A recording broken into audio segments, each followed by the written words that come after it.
আসসালামু আলাইকুম। চলে এলাম নতুন আরেকটি ভিডিও নিয়ে।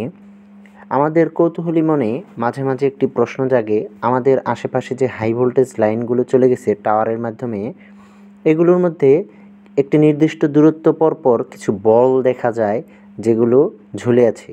তো এই বলগুলো কেন ব্যবহার করা হয়, এই বলগুলো কী জন্য ব্যবহার করা হয়েছে, এর উপকারিতা কী, বা এই বলগুলো যদি আমরা ব্যবহার না করতাম তাহলে কী অসুবিধা হতো, এই প্রশ্নটা আমাদের মাঝে মাঝে মনের মধ্যে জাগে। চলুন শুরু করা যাক। এই বলগুলোর নাম হচ্ছে এরিয়াল বল। এই বলগুলো সাধারণত প্লাস্টিকের তৈরি হয়ে থাকে। প্লাস্টিকের হলেও এগুলো একটু শক্তপোক্ত ধরনের হয়ে থাকে। এর ওজন সাধারণত 5 থেকে 7 কেজি পর্যন্ত হয়।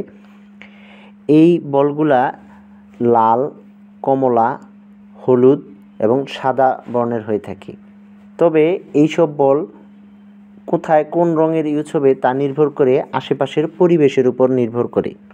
এখন প্রশ্ন হচ্ছে, এই বলগুলা কোন লাইনে সবচেয়ে বেশি ব্যবহৃত হয়? এই বলগুলো সাধারণত পাহাড়ি অঞ্চলে যেই লাইনগুলো অনেক উপর দিয়ে যায় সেই লাইনগুলোতে ব্যবহৃত হয়, এবং হাওর বন্দরে যেই সকল লাইনগুলো টাওয়ারের মাধ্যমে গেছে তো ওই সকল জায়গায় গাছ খুবই কম থাকে, গাছগাছালি খুবই কম থাকে, ওই হাওর বন্দরে ব্যবহৃত হয় নদী পারাপারে। এবং দেখবেন যে এয়ারপোর্টের আশেপাশে যেই সকল লাইন থাকে এই সকল লাইনে এই এরিয়াল বল ব্যবহার করা হয়ে থাকে। এখন নিশ্চয়ই প্রশ্ন করবেন কেন এই বলগুলো ব্যবহার করা হয়। যেই সকল হেলিকপ্টার, এয়ারক্রাফট এগুলো অনেক উঁচু দিয়ে না চলে তুলনামূলক নিচ দিয়ে চলাচল করে, তখন এই লাইনগুলো সাধারণত হেলিকপ্টার থেকে দেখা যাবে না। এই এরিয়াল বল থাকার কারণে এরা দূর থেকে এই লাইনগুলো দেখতে পারে এবং তারা নিরাপদ দূরত্বে থেকে এই লাইনগুলো ওভারটেক করে নিরাপদে চলাচল করতে পারে। এই জন্য এই এরিয়াল বল ব্যবহার করা হয়ে থাকে এবং দুর্ঘটনা থেকে এইভাবেই রক্ষা পায়। তো এখন প্রশ্ন করতে পারেন, এটা তো দিনের বেলায় এই এরিয়াল বলগুলো দেখে তারা চলাচল করে, তাহলে রাতের বেলায় কিভাবে এরিয়াল বলগুলো দেখবে?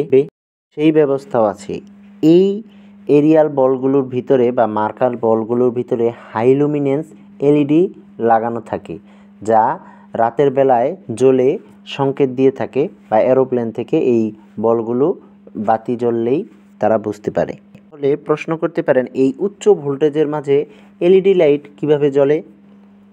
এলইডি লাইটগুলোর সাথে সিরিজে উচ্চমানের রেজিস্টর সংযুক্ত থাকে, যার দরুন কাঙ্ক্ষিত পাওয়ার পায় এবং এই এলইডিগুলো জ্বলতে পারে। অনেকটা আমাদের বাসাবাড়িতে মাল্টিপ্লাগের মধ্যে এলইডি যেইভাবে জ্বলে ঠিক সেইভাবেই এই এরিয়াল বল বা মার্কার বলের এলইডিগুলো এইভাবেই জ্বলে থাকে। আশা করি আপনাদের মনের মধ্যে যে দ্বিধা ছিল বা প্রশ্ন ছিল সেগুলোর উত্তর যথাযথভাবে দেওয়ার চেষ্টা করেছি। যদি আপনাদের এই ভিডিও সম্পর্কে আর কোনো মতামত থাকে তাহলে অবশ্যই আমাকে কমেন্টস করে জানাবেন। ধন্যবাদ।